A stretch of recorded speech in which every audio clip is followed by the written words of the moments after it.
आपको skin disease भी हो सकते हैं। आपको जो मौसमी बीमारियां जो है जैसे डेंगू हो गया मच्छर से रिलेटेड या फिर अदर जो मौसमी बुखार हो गया वो आपको हो सकते हैं। इसके अलावा आपको पानी तो चारों ओर रहेगा लेकिन गंदे पानी पीने के चलते जो हैजा हो गया कोलरा हो गया ऐसे ऐसे आपको बीमारियां भी आपको फैल सकती हैं।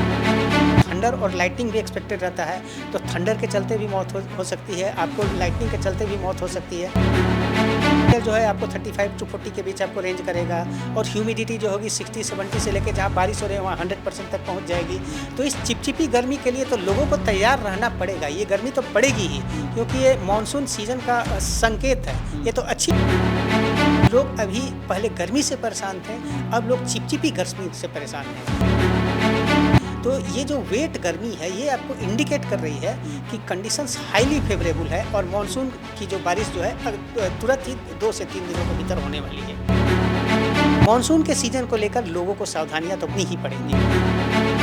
सत श्री अकाल जी, तुसीं देख रहे हो निरपੱਖ पोस्ट ਤੇ मैं गुरप्रीत ਦਾ स्वागत करदा। जेकर मौसम विभाग की गल की जाए लगातार मौसम के विच बदलाव काफ़ी देखने को मिल रहे हैं। जेकर बारिश की गल करिए या धुप की गल करिए लगातार बदलते नज़र आ रहे हैं। साडे नाल AK सिंह साडे नाल मौजूद ने, विज्ञानी ने। गलबात करांगे कि आखिर जी मॉनसून की हुण तैयारी हो चुकी है जी, हुण की देखने को मिल सकता जी, हुण मई मूँह पै सकदे कि नहीं जी हुण फिर? देखिए मानसून की एंट्री ऑलरेडी हो चुकी है। 27 जून को ही आपको मानसून जो है पठानकोट में पहुंच गया था जी। और जहां तक आपको कल की बात है पंजाब के जालंधर और तरन तारण में भी मानसून की एंट्री हो गई कल के डेट में ही। जहां तक हम आज की बात करें तो आज राजपुरा में, लुधियाना में और चंडीगढ़ में भी मानसून की फुल फ्लेज्ड एंट्री हो चुकी है। हाँ, जो पंजाब का जो रिमेनिंग पार्ट्स आपको बचा हुआ है, मेनली जो मालवा रीजन जो बचा हुआ है, हम एक्सपेक्ट कर रहे हैं अभी तो वेदर सिस्टम्स जो बने हुए हैं उसके अनुसार अगले 2 से 3 दिनों के भीतर ये सारा रीजन भी कवर हो जाएगा। मतलब कि पूरे पंजाब में पूरी तरह से मानसून की एंट्री अगले 2 से 3 दिनों के भीतर हो जाएगी जी। बिल्कुल, जेकर गल करिए पंजाब की गल की है, काफ़ी जिलों में मीह पै चुके पर कई नहीं पिया। कारण की समझते हो चीज़ों लेके जी फिर? नहीं, इसका रीज़न मात्र एक ही है। इसका मात्र एक ही है कि पंजाब के पूरे पार्ट में अभी मानसून नहीं आया है। जैसा हमने पहले जिक्र किया, जैसे लुधियाना में आ चुका है, पटियाला में आ चुका है, पटियाला का जो राजपुरा है उधर आ चुका है, आपको इधर आपको जैसे पठानकोट में आ चुका है, आपको इस रीजन में आ चुका है, क्या बोलते हैं, जालंधर में आ चुका है, तरन में आ चुका है। तो ये सब जो आपको कुछ नॉर्थ के जो डिस्ट्रिक्ट्स हैं उसमें आ चुका है। और जो मैंने पर्टिकुलर रीजन जो बताया कि खासकर जो मालवा रीजन है उधर अभी मानसून की एंट्री नहीं हुई है लेकिन कंडीशंस हाईली फेवरेबल बने हुए हैं। आप खुद ही देख रहे होंगे कि वेट और हॉट और ह्यूमिड वेदर देखा जा रहा है सब जगह। लोग अभी पहले गर्मी से परेशान थे, अब लोग चिपचिपी गर्मी से परेशान हैं। तो ये जो वेट गर्मी है ये आपको इंडिकेट कर रही है कि कंडीशंस हाईली फेवरेबल है और मानसून की जो बारिश जो है तुरंत ही 2 से 3 दिनों के भीतर होने वाली है। जी जी, चिपचिपी की गल की है ना, ये दिन चिपचिपे चल रहे काफ़ी दिन। तो जी जेकर ये जो दिन होंगे कदों तक खत्म हो जाते फिर?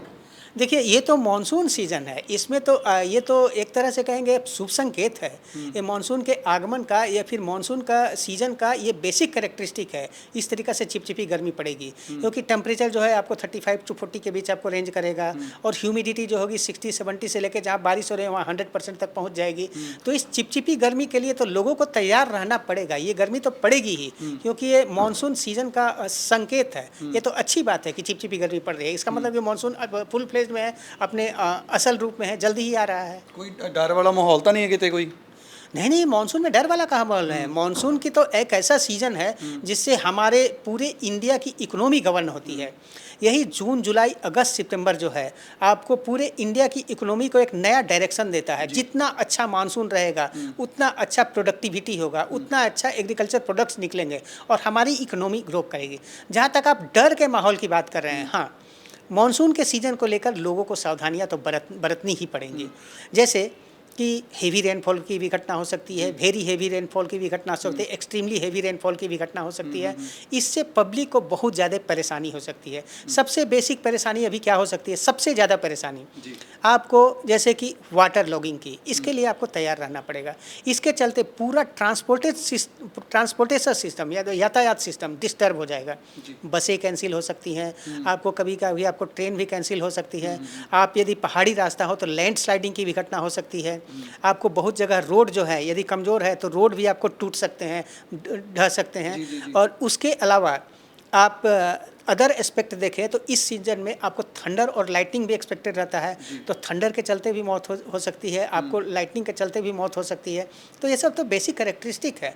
इसके अलावा आप दूसरे एस्पेक्ट में चले जाएं, जैसे चिपचिपी गर्मी के चलते आपको स्किन डिजीज भी हो सकते हैं। आपको जो मौसमी बीमारियां जो है, जैसे डेंगू हो गया मच्छर से रिलेटेड, या फिर अदर जो मौसमी बुखार हो गया, वो आपको हो सकते हैं। इसके अलावा आपको पानी तो चारों ओर रहेगा, लेकिन गंदे पानी पीने के चलते जो हैजा हो गया, कोलरा हो गया, ऐसे ऐसे आपको बीमारियां भी आपको फैल सकती है। तो मानसून का तो एक अलग एस्पेक्ट है। अच्छा मानसून तो बहुत अच्छी बात है इंडियन इकोनॉमी के लिए, लेकिन इससे जो रिलेटेड जो सावधानियां हैं वो तो आपको बरतनी ही पड़ेंगी। ਬਿਮਾਰੀ ਦਾ ਸਾਹਮਣਾ ਕਰਨਾ ਪੈ ਸਕਦਾ ਇਸ ਨੂੰ ਲੈ ਕੇ। उसके लिए तो हमको सावधानियां बरतनी ही पड़ेगी, हमारे पास कोई दूसरा अल्टरनेटिव नहीं है। ਜੀ ਜੀ ਜੇ ਮੈਂ ਗੱਲ ਕਰਾਂ ਤੁਸੀਂ ਤੂਫਾਨ ਵੀ ਕਾਫੀ ਆਏ ਨੇ ਪਿਛਲੇ ਸਮੇਂ ਦੇ ਵਿੱਚ ਦਿੱਲੀ ਦੇ ਵਿੱਚ। ਤੂਫਾਨ ਦੇ ਕਾਰਨ ਜਿਹੜੀ ਬਿਲਡਿੰਗ ਗਿਰੀ ਹੈ ਇੱਕ 에ਅਰਪੋਰਟ ਦੇ ਉੱਤੇ, ਉਸ ਬਾਰੇ ਕੀ ਕਹੋਗੇ ਜੀ ਫਿਰ ਤੂਫਾਨ ਨੂੰ ਲੈ ਕੇ? नहीं, देखिए, पहला बात कि दिल्ली रीजन हमारे आउट ऑफ ये है, मतलब कि हमारे रीजन का नहीं है। मैं सिर्फ बात कर सकता हूँ पंजाब, हरियाणा और चंडीगढ़ के बारे में। तो जहाँ तक यहाँ के वेदर वार्निंग का सवाल है, अगले 5 दिनों के लिए जो हमने वेदर वार्निंग दी हुई है, वो हमने अगले 3 दिनों के लिए वेरी हेवी और हेवी रेनफॉल को लेकर के आपको ऑरेंज अलर्ट दिया हुआ है। इसके अलावा थंडर और लाइटनिंग की भी घटना हो सकती है, और अगले 2 दिनों के लिए हमने हेवी रेनफॉल को दे करके येलो अलर्ट दिया हुआ है। और मतलब टोटल 7 दिनों के लिए हमने दिया हुआ है कि बारिश की पूरी संभावना है। तो अभी हमने एज सच मतलब कि तेज़ हवाओं की वार्निंग नहीं दी हुई है, लेकिन इतना ज़रूर बोल सकते हैं कि जब भी आपको हेवी रेनफॉल होगा, वेरी हेवी रेनफॉल होगा, तो वीक स्ट्रक्चर जो है, जिनके आपको न्यू कमज़ोर हैं, वो तो टूटने की संभावना है ही। इसके लिए तो सावधान रहना पड़ेगा, इसके लिए भी हम वार्निंग दे चुके हैं। बिल्कुल जी। मैं वातावरण की गल करा, पिछे जे काफ़ी सोका पै गया सी, गर्मी बहुत ज़्यादा हो गई सी। ਕੀ ਸਮਝਦੇ ਹੋ ਕਾਰਨ ਕੀ ਸਮਝਦੇ ਹੋ? क्योंकि लोग पेड़ काटते जा रहे हैं, दरख्त काटते जा रहे हैं, कारण की समझ उसको लेके जाते? बिल्कुल आपने सही बोला। पिछले सीजन में जो गर्मी का हाहाकार जो हमने देखा है, विभत्स रूप देखा है, जबकि एक तरह से अघोषित कर्फ्यू चारों ओर लग गया था, लोग घर से निकलना नहीं चाह रहे थे, त्राहिमाम चारों ओर मचा हुआ था। इसके लिए जिम्मेदार दूसरा कोई नहीं, हम और आप जैसे लोग हैं। बिल्कुल। क्योंकि जिस तरीक़ा से आपको हम लोगों ने डेवलपमेंट के नाम पर पेड़ों की कटाई की है और कंक्रीट के जंगल आपको बनाने शुरू कर दिए हैं, उसका दुष्परिणाम हमारे पास वापस लौट कर आना ही है। ये कभी अति गर्मी के रूप में आएगा, कभी अति ठंड के रूप में आएगा, कभी अति बारिश के रूप में आएगा, या फिर कभी कभी जो अभी पंजाब के फरवरी में हुआ टॉर्नेडो घटना उस रूप में आ जाएगा। किसी भी रूप में आपके आ सकता है, मतलब एक्सट्रीम वेदर के रूप में आ सकता है। इसके लिए टोटली जिम्मेदार हम और आप जैसे लोग हैं। फर्क की समझते हो जेकर दरख्त लोग कटते हैं, मौसम 'ਚ कितना फर्क पै जाता फिर? बहुत ज़्यादा फर्क पड़ता है, बहुत ज़्यादा। आप इसी से एज्यूम कर सकते हैं, आप खुद ही अनुमान लगा सकते हैं। सपोज करिए चिलचिलाती धूप पड़ रही है और टेम्परेचर जो है आपको 45 डिग्री के करीब है। आप खुद किसी सपोज करिए घने आम के पेड़ के नीचे चले जाइए, आपको तुरंत मालूम चल जाएगा कि टेम्परेचर जो है 3 से 5 डिग्री घट गया। आप खुद इस बात को अनुमान लगा सकते हैं। तो देखिए कि जब एक पेड़ जो है, एक घना पेड़ जो है, उसके नीचे आप शेल्टर लेते हैं, तो चिलचिलाती धूप में भी आप 3 से 5 डिग्री नीचे टेम्परेचर एक्सपेक्ट कर रहे हैं। तो आप यही एज्यूम कर सकते हैं कि पूरे वातावरण में अच्छे खासे पेड़ हो, तब ये वातावरण को कितना कंट्रोल करेगा, मतलब वातावरण को कितना ज़्यादा कंट्रोल करेगा। ग्रीन हाउसेज गैसेज का इमिशन मतलब प्रभाव उतना ही कम होगा, बहुत ही ज़्यादा प्रभाव पड़ेगा जितने पेड़ रहें। ਜੇ ਮੈਂ ਚੰਡੀਗੜ੍ਹ ਦੀ ਗੱਲ ਕਰਾਂ ਜਾਂ ਪੰਜਾਬ ਦੀ ਗੱਲ ਕਰਾਂ, ਤਾਪਮਾਨ ਕਾਫੀ ਫਰਕ ਪੈ ਜਾਂਦਾ ਆ। ਜੇਕਰ ਜੇ ਚੰਡੀਗੜ੍ਹ ਦੀ ਗੱਲ ਕਰਾਂ ਤਾਂ 40 डिग्री ਚੱਲਦਾ ਆ, ਜੇ ਪੰਜਾਬ ਦੀ ਗੱਲ ਕਰਾਂ 45 ਤੋਂ 46 डिग्री ਚੱਲਦਾ आ। बिल्कुल बिल्कुल। आप चंडीगढ़ में ही नहीं, चंडीगढ़ के बहुत ही नज़दीक है जीरकपुर, आप वहाँ पर चले जाइए, वहाँ पूरा कंक्रीट का जंगल बना हुआ है। वहाँ पर यहाँ पर आपको 40 डिग्री टेम्परेचर रहेगा, तो वहाँ पर आप ऑब्जर्व करिएगा 45 डिग्री 46 डिग्री इस तरीक़ा से आपको टेम्परेचर ऑब्जर्व किया जाएगा। रीज़न ही यही है, कंक्रीट के जंगल। नॉर्मल तो जंगल कट चुके हैं, तो कंक्रीट के जंगल आपको आने वाले हैं, तो उसका इफेक्ट तो वातावरण पर आने ही वाला है। और आप ये भी देख लीजिए कि जहाँ जहाँ भी अति गर्मी इस बार महसूस की गई है, जैसे पंजाब का भटिंडा रीजन हो गया, पंजाब का आपको फजीलका रीजन हो गया, अबोहर रीजन हो गया, हाँ बॉर्डर एरिया, वहाँ पर देखिए आपको पेड़ बहुत ज़्यादा कटे हुए हैं, पेड़ों का नामो निशान आपको नहीं मिलेगा। तो आखिर एडवर्स इफेक्ट तो आएगा ही। इसी तरीक़े से हरियाणा के सिरसा में चले जाइए, हरियाणा के गुरुग्राम में चले जाइए, जहाँ पेड़ का समझ के अति कटाई हुई है, तो इफेक्ट तो आएगा ही, इफेक्ट तो आएगा ही। हाँ बिल्कुल बिल्कुल।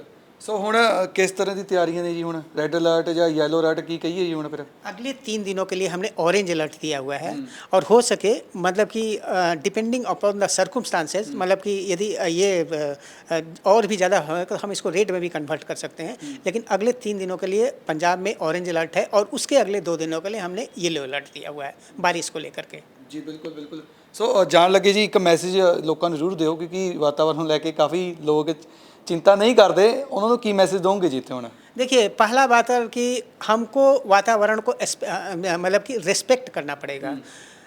देखिए, डेवलपमेंट तो होना ही है, डेवलपमेंट तो होना ही है, पेड़ तो कटना ही है, लेकिन इसके साथ ही हम भी एक तरह से प्रॉमिस करें कि हम एक पेड़ काटेंगे तो उसके बदले 4 पेड़ लगाएंगे। लगाएंगे नहीं, उसकी देखभाल भी करेंगे, तब जाके वातावरण में कुछ सुधार आएगा।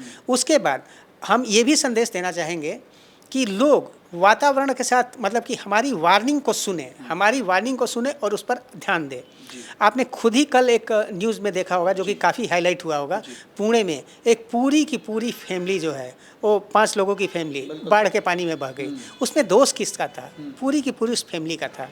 हमारी वार्निंग के बावजूद भी वो लोग चले गए रिवर के बेड में और अचानक एक्सीडेंट हुआ और पूरे की पूरी फैमिली ख़त्म हो गई। तो हम भी मतलब कि लोगों को एक तरह से संदेश दें कि हमारी वार्निंग पर ध्यान दें और अकॉर्डिंगली इस मानसून सीजन में भी अपना प्लान बनाएं।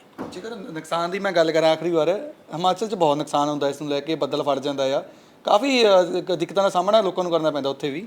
देखिए, अब जो है ओवरऑल वेदर परिवर्तन आपको सब जगह हो रहा है।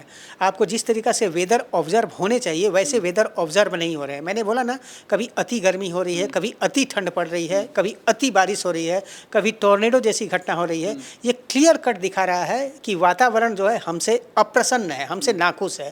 हम लोगों ने वातावरण के साथ जो मजाक किया हुआ है उस मजाक को रोकना ही पड़ेगा, तभी कुछ सोल्यूशन मिलता है। अदरवाइज वातावरण चाहे तो पूरे सृष्टि को तबाह कर सकता है। आपने खुद देखा होगा कि हमने थोड़ा सा मजाक करने का कोशिश किया था कोविड के समय, उसका इम्पैक्ट क्या हुआ था? पूरा संसार घुटनों पर आ गया था, आ गया था ना। तो उसी तरीक़ा से हमको वातावरण से मजाक बंद करना पड़ेगा, हमारे पास कोई अल्टरनेटिव नहीं है। ਜਿਹੜੇ ਹਿਮਾਚਲ ਘੁੰਮਣ ਜਾ ਰਹੇ ਨੇ ਉਹਨਾਂ ਬਾਰੇ ਕੀ ਕਹੋਗੇ, ਜਾਣਾ ਚਾਹੀਦਾ कि नहीं जाना चाहिए फिर? देखिए, इस सीज़न में आप जब भी आपको ट्रैवल कर रहे हैं तो एटलीस्ट मतलब कि हमारे फोरकास्ट को कंसल्ट कर लीजिए और ये देख लीजिए कि क्या हेवी रेनफॉल या फिर वेरी हेवी रेनफॉल या फिर लैंडस्लाइडिंग की घटना हो सकती है क्या।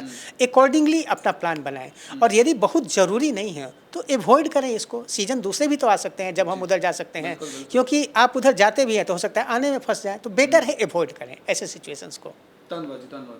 ਸੋ ਜੇਕਰ ਤੁਸੀਂ ਬਾਹਰ ਜਾਣਾ ਚਾਹੁੰਦੇ ਹੋ ਜਾਂ ਘੁੰਮਣਾ ਚਾਹੁੰਦੇ ਹੋ ਤਾਂ ਇੱਕ ਵਾਰ ਜਿਹੜਾ ਕਿ ਬਾਰਿਸ਼ ਜਾਂ ਮੀਂਹ ਇੱਕ ਵਾਰ ਦੇਖ ਕੇ ਜਾਏ, ਕਿਉਂਕਿ ਵਾਤਾਵਰਨ ਵੀ ਕਾफ़ੀ ਸੰਕਟ ਦੇ ਵਿੱਚ ਹੈ। ਕਿਉਂਕਿ ਜੇ ਗਰਮੀ ਦੀ ਗੱਲ ਕਰੀ, ਲਗਾਤਾਰ ਗਰਮੀ ਪੈ ਰਹੀ ਸੀ, ਪਰ ਹੁਣ ਮੌਨਸੂਨ ਦੀ ਆਉਣ ਦੀ ਤਿਆਰੀ ਆ। ਸੋ ਤੁਹਾਨੂੰ ਵੀ ਇਹੀ ਅਪੀਲ ਕਰਦੇ ਆ ਕਿ ਥੋੜ੍ਹਾ ਜਿਹਾ ਵਾਤਾਵਰਨ ਨੂੰ ਸੰਭਾਲਿਆ ਜਾਵੇ। ਕੈਮਰਾਮੈਨ ਅਸ਼ੋਕ ਦੇ ਨਾਲ ਗੁਰਪ੍ਰੀਤ।